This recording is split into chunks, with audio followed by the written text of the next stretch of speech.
Yes, Bini Regine is here. Hello po. Hi! Good afternoon po. Good afternoon. Dapat nandito ako. Hello. Hello, Pose. Hi, girls. Congratulations. Thank you po.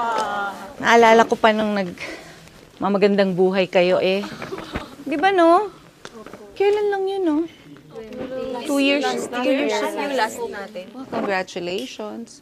Grabe ang mga naganap. Okay, so we requested for Miss Reg to be our first resource person.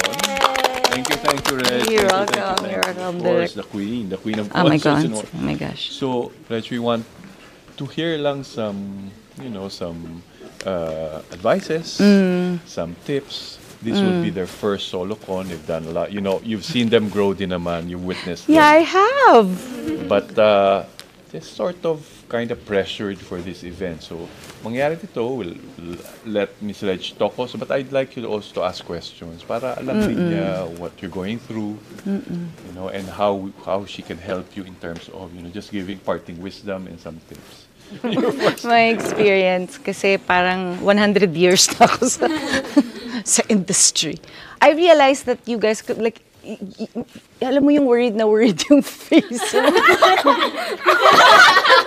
worried yung face. Alam nyo, i-enjoy nyo lang. I remember pagka nagpa-perform ako on stage, it's always alam mo yung mag-start na, tas hindi pa, yung parang, halika na, mag-start na tayo kasi hihimatay na ako nito pag hindi pa. Yung ganon, yung naiihi ka, gusto mong matae, yung ganon siya, ganon lagi yung feeling. But once you step on stage, that goes away. Why? Because you are going to focus on what you're supposed to do. You will remember what you're supposed to do. Kasi ganun yun. Ano yan muscle memory. Maaalala nyo yun kahit without even trying. Kasi muscle memory yun. Yung mga dance steps, yung voicing, lahat yan maaalala nyo once you're on stage. It's always like that. As a performer, talent natin yun. Kasama na yun sa mga kailangan nating i-memorize. Ganun talaga. So, my advice for you girls is just to enjoy it. It doesn't matter. Once you're on stage, if you make a mistake, then you make a mistake. It doesn't matter. The audience will not know. If they do, who cares? Just enjoy the moment. Not everyone is given the chance to be able to perform in front of a lot of people. And mind you, these people are your fans and you're entertaining them. So, we entertain. Kung magkamali kayo, may nahulog, laugh at yourself because they love that actually. Alam nyo sa mga concert ko, kung saan ako mali, tapos yung pagtatawanan ko yung sarili ko, for some reason gustong-gusto yun ng mga fans ko, tapos yun yung i-record nila, yun yung ilalagay pa sa internet, thank you very much. Ganun talaga eh, I'm not a robot. I'm a human being. Pag merong mga days na hindi perfect yung magiging performance ko, human being tayo, hindi tayo robot. Kasi kung robot tayo, perfect lahat, hindi ba? Pero hindi eh. So, what do you do when you make a mistake? You just laugh at yourself. And actually, your audience will endear you more to them. Kasi natutuwa sila na, ay, nagkakamali din pala sila. Like yung mga steps nyo, kunwari. There are some kids who cannot do it. Like me, for example. Na, mahirap yung steps eh. So parang, hindi ko kaya. So if they see you na, medyo, ang cute. Siguro may mga mamimintas. Bakit parang hindi masyadong perfect? Parang hindi sila masyadong ready. Then you'll just have to charge that to experience. Ganun yun eh. As much as we want to be perfect, we're not gonna always be perfect. Kasi ganun talaga yun. So, I think part of the reasons why I'm still here is because I keep hearing things about me, sinasabi nila sa internet. Sometimes it would hurt me, I would cry, I would complain about it, but then after that, it gives me encouragement na parang, wait lang. I will make myself better so that when you see me next, I'll be much better. Ganun ba tayo kahina as an artist? Papayag ka ba na isang tao lang na parang, talaga ba? I'm gonna quit. Di ba hindi? Hindi nga. Hindi po. Hindi, di ba? Parang hindi fair. Sayang yung ginugol na panahon. Sayang yung ginugol nyo na panahon na nangarap kayo na mangyayari to sa akin, mangyayari to sa akin. Hindi lang kayo yung naghirap, ha? There are other people who dreamed for this to happen. And we don't want to let them down also. Hindi ba? Mental block po kayo sa lyrics. Lyrics po. Sa lyrics? Na may mental block kayo sa lyrics, normal lang yun. Ako nga ngayon, wala na akong kabisadong kanta ko. Normal lang yun. Siyempre, ang dami mong iniisip pag magpa-perform ka. Meron kang blocking, meron kang dance, tapos kakabisaduhin mo pa lahat. Normal lang yun. But, again, that's why we prepare, hindi ba? Alam mo, nakakatawa dating ginagawa ko. Hinihigang ko yung lyrics. Osmosis daw ang tawag doon. I'm hoping na mapunta lahat sa brain mo. Kayo nga ang dami nyo eh. Pwede kayong magkopyahan. Ako mag-isa lang ako eh. Sino kukopyahin ko? So ako pa sa presence of mind, nakalimutan ko to. Nag-concert ako sa States. I know the next song was going to be that song, but for some reason, I couldn't remember the melody. So, I kept singing the other song. Tapos parang hindi ko na mawing. Kasi nakalimutan ko talaga. Sinabi ko sa musical director, nagkamali ako, no?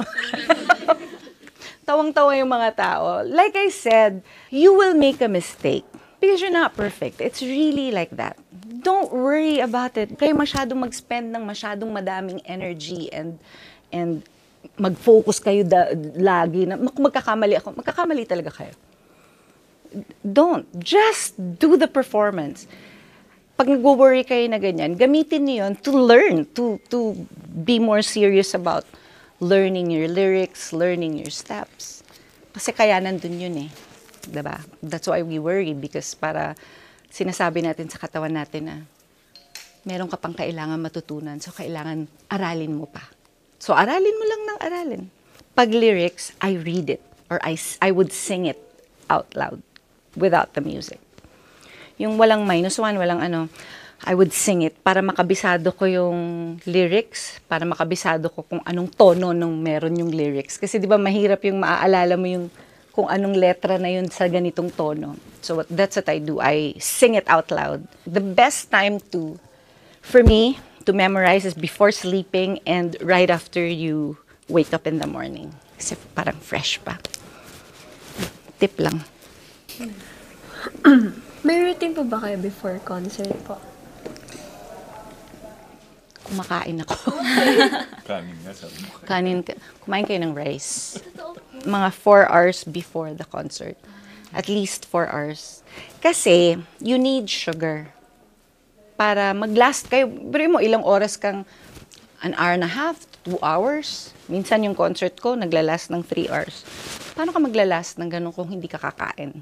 So, you eat rice because ang rice is sugar, it's glucose. Hindi siya kagaya ng pag uminom ka kunwari ng soft drinks, biglang magsa-spike yung sugar mo. Tataas yung sugar mo, tataas yung energy mo. But after mga 10 minutes, magka-crash yun. Rice is not like that. Scientific pa rin sinasabi mo sa akin. Akala ko naman, nag-joke. No, it's true. It's true. Sa tulong mo siya kasi kanina. Yeah. Anong tip mo sa kanya? Kumain sila ng rice. Kumain kayo ng rice. It's good for the brain. You need sugar for the brain and you need sugar for energy. It's true kasi ang rice, di ba pagka kumain kang rice, parang hindi ka kaagad nagugutom. Kasi yung release niya ng sugar, konti-konti, hindi kaagad nagsaspike. So konti-konti, which you need if you're going to perform for long periods of time. Pero 4 hours before. 4 hours before because you need to burn it, digest it. At least, for me, ganun eh. Kasi parang sasakit yung tiyan ko and I'd have a hard time breathing pagka masyado kang busog. Lalo na pag magsasayaw ka, di ba? 3 to 4 hours before. At least na-digest nyo na yun. Kwento po kayo ng first ever concert.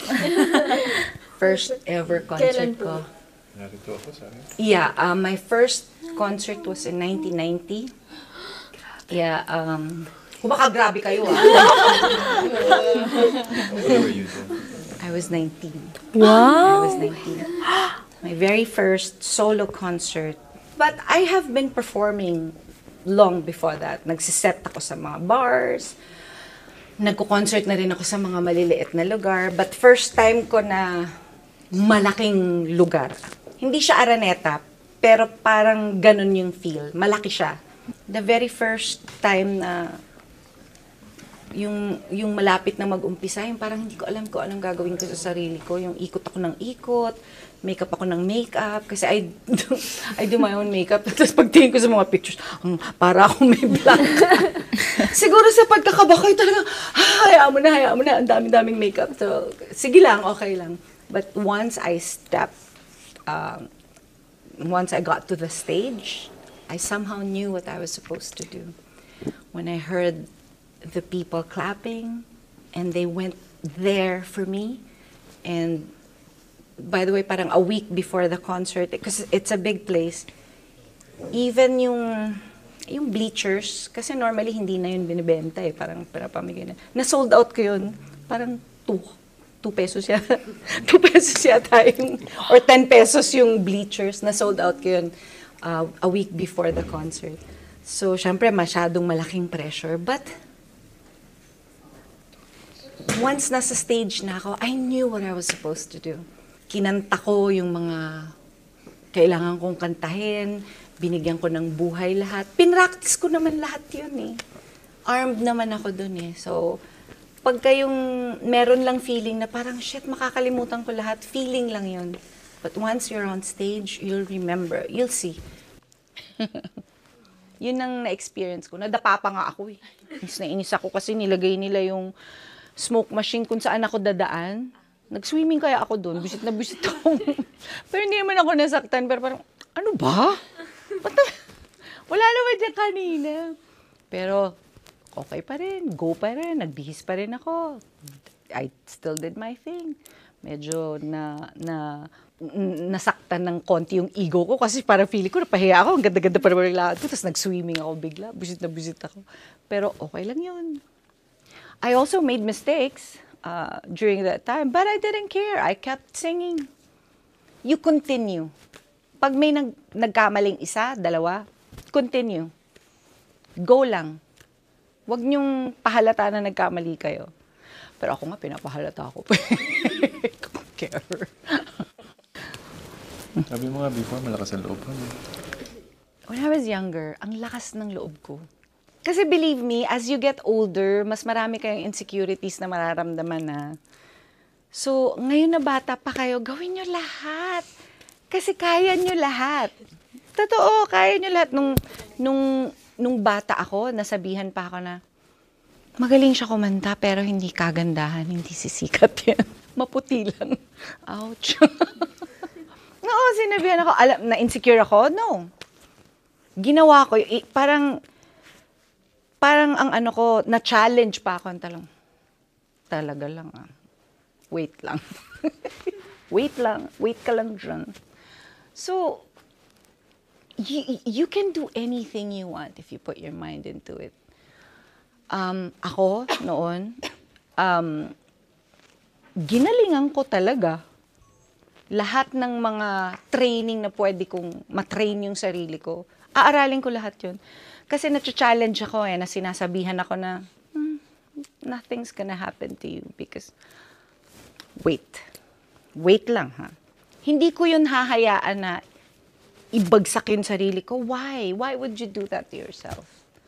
Ako nung bata ako, kahit yung mga kanta na, yung pag napakinggan ko parang, baka hindi ito para sa akin. I'll sing it anyway. Kasi parang sa akin, parang challenge yun. Hindi ko ba kaya to? Hindi ko kaya. Papracticing ko yun. Every morning, pagkagising ko, pinapractice ko na yun. Ang ingay-ingay ko na sa bahay namin. Oo nga. Pinapractice ko na yung mga high notes na parang feeling ko, hindi ko masyadong naaabot. Hindi, papractice. Hindi ako nag-give up. Yun yung ano ko sa sarili ko, yung hindi ako natatakot. Kung medyo feeling ko parang hindi ko to maaabot, papracticing ko yun.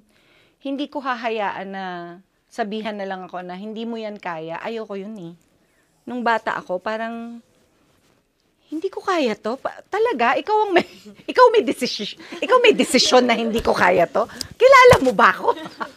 Yung ganon, parang ayoko yun. Parang kung ako mag-give up ako sa sarili ko kasi parang napagod ako. Hindi dahil may isang taong nagsabi sa akin na hindi kasi sikat. Nothing's gonna happen to you. Hindi mo kayang kantahin yan. Ha? No! Hindi ko hahayaan isang tao na magsabi sa akin na gano'n, no. Siguro it was also the way I was brought up. Kasi mahirap lang ako eh. Mahirap lang yung family namin eh. So, yung pangarap ko is maging mabuti yung buhay ng mga kapatid ko, maging mabuti yung buhay ng tatay ko. Kasi yung tatay ko, grabe magtrabaho yun. Minsan hindi ko nakikita ng months at a time and I hated that. Because I was very close to him. And I didn't like that. So yung pangarap ko, I want him to stay with me. I want to be rich so that my father will not work so hard anymore. And so para wala na rin magsasabi sa akin na mahirap lang ako. Alam mo yung ganon. So yun yung pangarap ko. I want, yun yung motivation ko. I want to have a better life. I want my family to have a better life. So I'm gonna work really hard so that they will have a better life. So my sisters and my brother will not experience what I've experienced. So yun yung, kumbaga yun ng ano ko, parang armed. I was armed with that. So I do not let anyone tell me otherwise. And I know that a lot of you also have the same experience as I am, that you want your family to have a better life. Then arm yourself with that. Alam mo, nung bata ko, hindi ako nagwa-warm up eh. Nagsasalita lang ako eh. Ngayon, kailangan ko na mag-warm up. So I usually get Teacher Annie to warm me up. Meron siyang ibibigay na mga voicing. Yung mga ganon. And I do that like 30 minutes or even like 2 hours before the concert. I used to worry about that, yung vocal fatigue, yung mamamalat ka while you're performing. You cannot help that. There's nothing you can do. It's just your body telling you that you need to rest. So you rehearse now, you sing all you can now, and then 2 days before the concert, don't sing anymore. Don't. Just sing the songs in your head because you need to rest your voice. Salabat helps, but you have to, kailangan nyo salain kasi may fiber yun eh. And honey is actually very, very good with your voice. Like I said, warming up is good 2 hours or like even 30 minutes before the actual concert para lang ma-stretch yung mga vocal cords ninyo. Ano pa? Outfit? Ang mga malfunctions, mga outfit malfunctions. Ay, nangyayari yun. Ako laging may ganun. Hindi ko na maalala, pero maraming mga ganun. The important thing is not to panic. Huwag talaga kayo magpapanik. Kasi kayo, madami kayo. Pwedeng may tumakip sa'yo, pwedeng may magbihis sa'yo. Huwag lang kayo magpapanik. Presence of mind whenever you're on stage. You know, yun yung magandang, di ba pagka nagbago mag-umpisa yung show, lagi tayo nagdadasal. Yun yung idadasal nyo, na bigyan kayo ng Panginoon ng presence of mind. Because He really will give it to you. Na, Lord, give us presence of mind so that when anything happens, kung magkamali yung banda, kasi sometimes that happens, or minsan namamatay yung ilaw, nangyayari yun, nagkakaroon ng technical difficulties, you'll know what to do. Diba? Presence of mind. The important thing is to not panic. Kasi those things will happen. Because, again, we're all human beings. Even them, yung mga nag-iilaw, may experience sila na ayaw nilang ma-experience. And since kayo yung nasa stage, kayo yung magpapanik. Pero alam mo, nung isang time, meron ako isang performance, may bomb. Meron silang nakitang bomb outside, sa labas naman ng theater. But, you know, they had to tell me kasi we have to vacate the venue. So, pinapalabas na ako ng mga tao. Sabi ko, no, it's okay. Sabi ko, no, I will finish this song. Tapos, kinumpose ko yung sarili ko talaga. As soon as I finished the song, I said, wag po tayong magpapanik. Meron pong bomba. Hindi po ako magbobomba. Meron po sila. Tumatawa rin ako. Meron po bomba nakita sa labas. Pero sa labas naman. So if you guys can just relax, let's all leave the theater. Huwag tayong magpanic. No one panicked.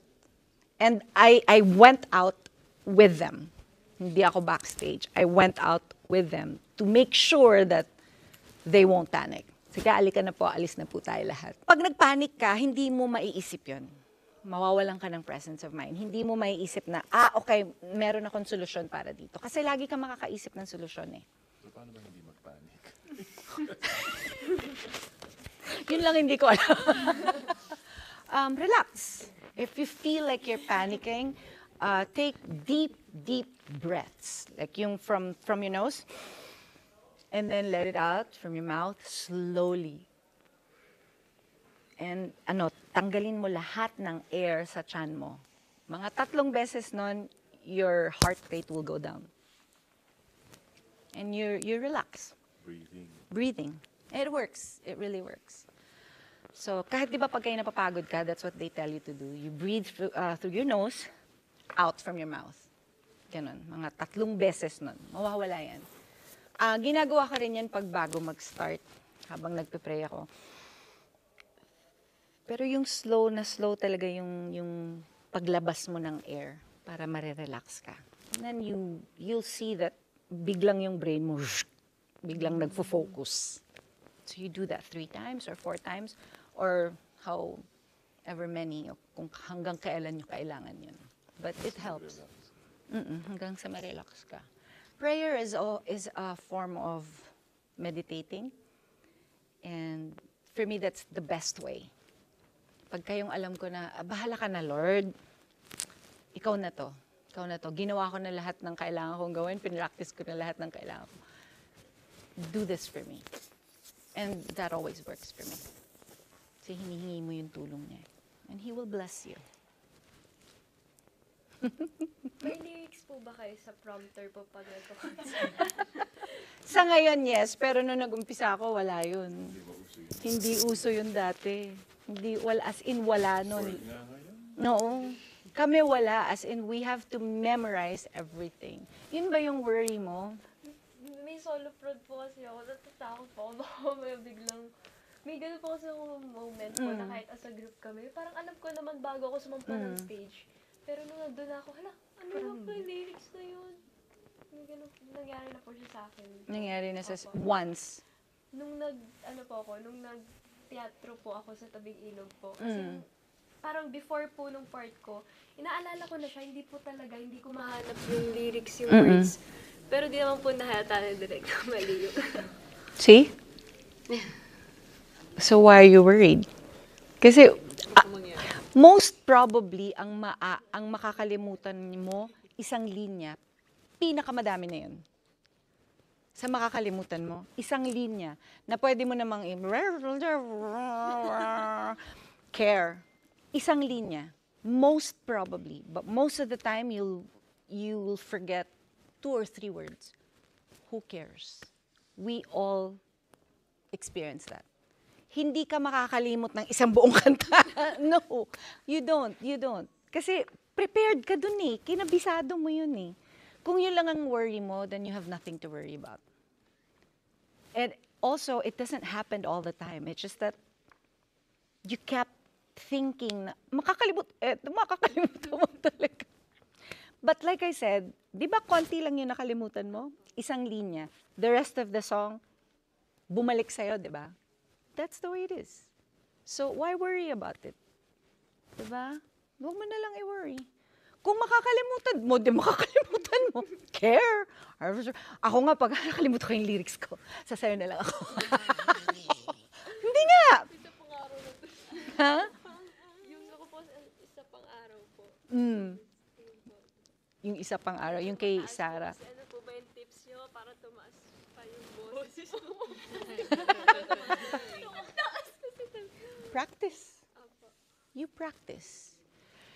That's why we are given that time. Kaya tayo pinapractice. Kaya tayo laging may rehearsal ng 12 hours. It's called muscle memory. Also, don't worry because when you're on stage, there's such a thing as adrenaline. Ako, pag rehearsal, hindi ko abot yung mga kanta ko, pero on stage, abot na abot ko lahat. Kasi meron kang adrenaline. Yung adrenaline mo, yun yung magpupush sa'yo na maabot mo yun kahit, wow, grabe yun ah. Kabuhat ka na ref. Diba? Yun ang adrenaline. Yun ang adrenaline. When you're on stage, you have lots of it. You have lots. As in, minsan maaano kayo parang, saan galing yun? Hindi ko yun. Paano po pag naiiyak po kayo? Di, umiyak ka. Iyak po kami. Di, umiyak kayo. Walang problema dun. Nangyari na yan sa akin. Buong concert, umiiyak ako. Ayoko naman, pero because I was so overwhelmed that Okay, all birthday, these ganun. people, that all these people are here to watch me, I kept crying. And it's okay. Don't be too hard on yourself. If you feel like crying, then you cry. Pagka sa concert kasi, nung araw, before my time, parang there's a line between a performer and the audience. But nowadays, that's gone. Wala na yung line. Your audience will like or will love the performance if you let them be part of the performance. Hindi ba ganun? Di ba sa sine, pagka nanonood kayo ng sine, nanonood lang kayo, hindi kayo kasali. Hindi kayo kasali dun sa sining pinapanood nyo. Kaya ang concert is a totally different experience kasi kasali ka. Di ba pag kumanta kayo, makikikanta ko eh. Kahit pangit boses ko, makikikanta ko. And it makes me feel good. It's part of the whole experience. So, instead of like putting a line between you and the audience, let them be part of it. So if you feel vulnerable, if you feel like you want to cry, then show it to them. They're showing us their vulnerability and people love that. Di ba no? It's a privilege It is. for them to witness. That vulnerability. Let them be part of it because they will appreciate it.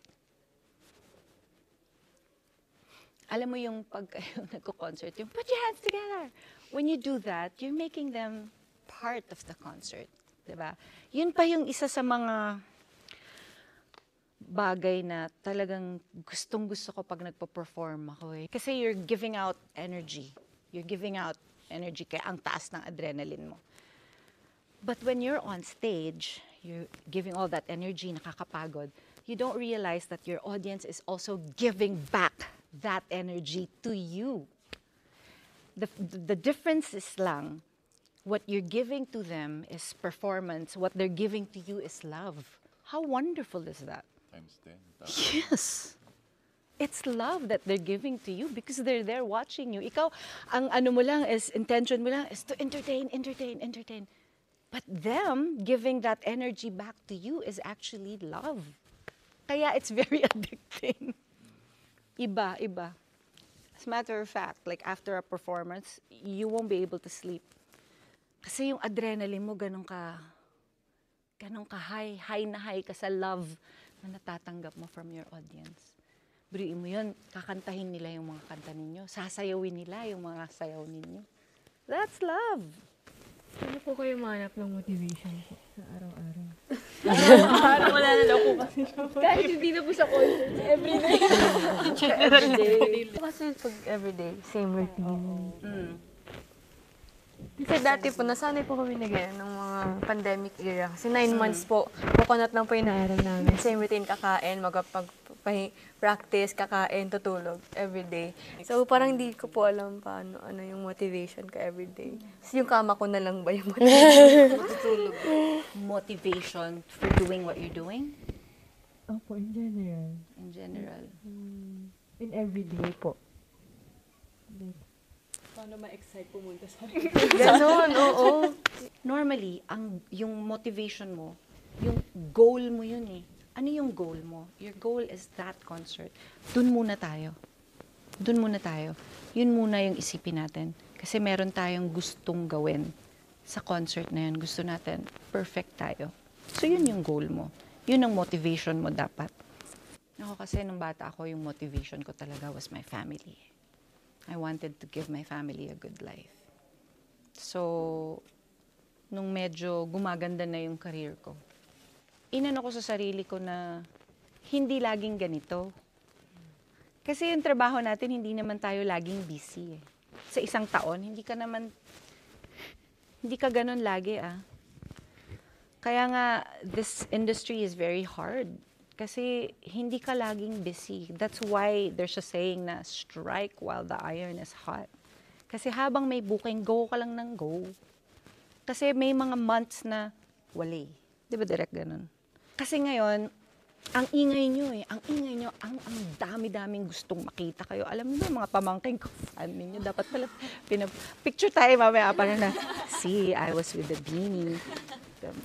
But you're not always going to be busy. That's why, piniprepare din nila kayo. Kasi nangyayari naman talaga to na magiging busy ka.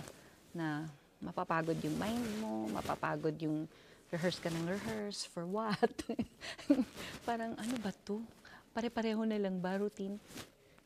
Isipin mo, pag nagtrabaho ka sa office, you're doing the same thing. Right? When you're working in an office, you're doing the same thing. But, you're not working in an office. You're entertaining people. And it's the best job in the world. Are you kidding me? Nung bata ako, lagi ko iniisip, yun eh, yung kasabihan na strike while the iron is hot. Those are actually blessings. Pag nag-uumpisa ka, kailangan muna natin gawin yun para umabot tayo dun sa level na pwede na tayo mag-relax. Like, I did that too when I was younger. My manager used to tell me na, you better be prepared because once this starts, you're not gonna be able to rest. And true enough, I didn't rest for a time. Because he was saying, you have to do this so that, kumbaga, maabot mo yung certain, ano bang tawag sa ganun, direct? Yung bang, stature mo sa industry until such time na pwede ka nang humindi. Yun yung sinasabi niya sa akin. Ngayon lang yan, kasi nag-uumpisa ka pa. But believe me, this is a blessing. Again, not everyone is being given the opportunity to do this. At mind you, maraming nakaumang. Di ba, no? Ang daming nakaabang. For a deeper, siguro is, you pray. You pray. You just pray. And complain to God, God, pagod ako. Nawawalan ako ng yung everyday moment na kailangan kong gumising, wala akong motivation. Lord, bigyan mo ko ng motivation. Then He will give it to you. Just keep praying. Sometimes, hindi sinasagot yung mga prayers mo. Hindi ibig sabihin nun hindi siya nakikinig. Parang binibigyan ka lang ng time na hindi pa ngayon yung panahon para ibigay ko yun sa'yo. So you wait. But you keep praying anyway. Okay, bakit nyo ba ginagawa ito? Is this your dream ever? Was this ever your dream? Yeah? All of you dreamt about this. Na gusto nyo sumikat, gusto nyo ganyan.